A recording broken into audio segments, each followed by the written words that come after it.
Située au 122 rue Château des Rentiers dans le 13e arrondissement de Paris, l'ellipse qui tient son nom de sa forme arrondie a été inaugurée le 10 juin dernier. Cette résidence senior composée de 134 logements allant du studio aux 3 pièces, opérée par Domitis, est en réalité un ancien bâtiment de bureaux des années 1970 réhabilité. Ce qui est pour nous très intéressant dans cette résidence, c'est qu'elle illustre parfaitement notre ADN, qui est de s'assurer que l'immobilier dans lequel on investit pour le compte de nos clients va perdurer sur les années, les décennies, voire plus.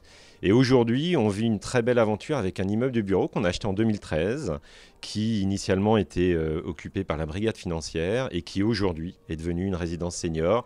Et donc c'est la parfaite illustration du fait que d'un usage d'un immeuble, aujourd'hui, il peut y avoir un deuxième usage et peut-être un troisième, voire une quatrième vie.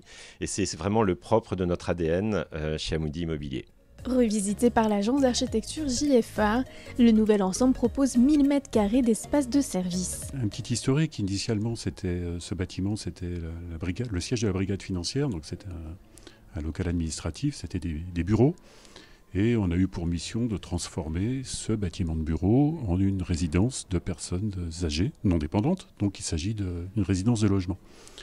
Avec beaucoup d'équipements, des équipements dans les niveaux inférieurs, avec piscine, spa, salon de coiffure, des ateliers, un grand restaurant avec une terrasse extérieure.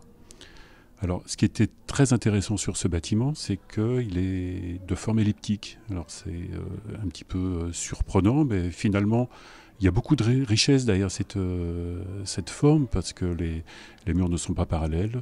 On est un petit peu réticent au départ, et puis finalement, ça se passe bien.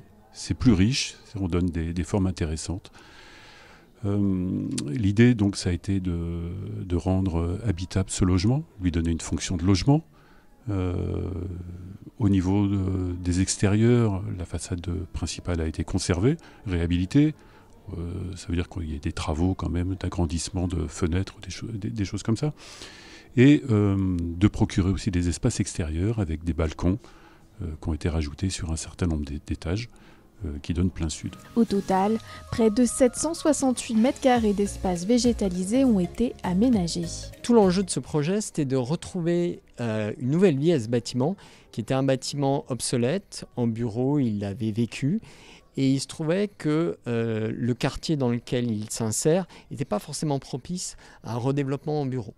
Et donc nous avons proposé, Crédit Agricole Immobilier, à l'investisseur, de le transformer en résidence service senior sur un peu moins de 9000 m². Et donc l'enjeu, c'était véritablement de conserver cette structure pour plusieurs raisons. Je vous l'ai dit, c'était un bâtiment qui était remarquable dans le sens où il a une architecture qui lui est propre.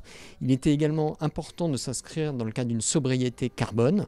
Démolir ce bâtiment aurait été une ineptie, tant d'un point de vue environnemental que de fonctionnalité finale. On avait un bâtiment qui avait une épaisseur qui permettait une transformation relativement aisée, et on avait un bâtiment qui pouvait basculer très facilement dans une seconde vie.